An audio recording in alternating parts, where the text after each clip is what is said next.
How to cope with depression. Stay in touch. Don't withdraw from life. Socializing can improve your mood.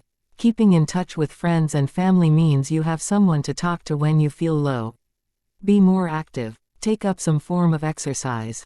There's evidence that exercise can help lift your mood. If you haven't exercised for a while, start gently by walking for 20 minutes every day.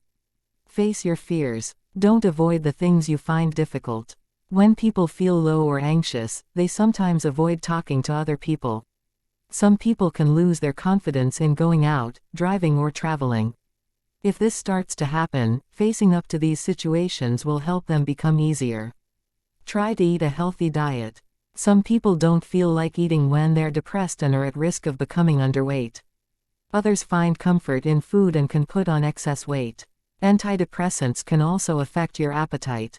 If you're concerned about weight loss, weight gain, or how antidepressants are affecting your appetite, talk to your GP.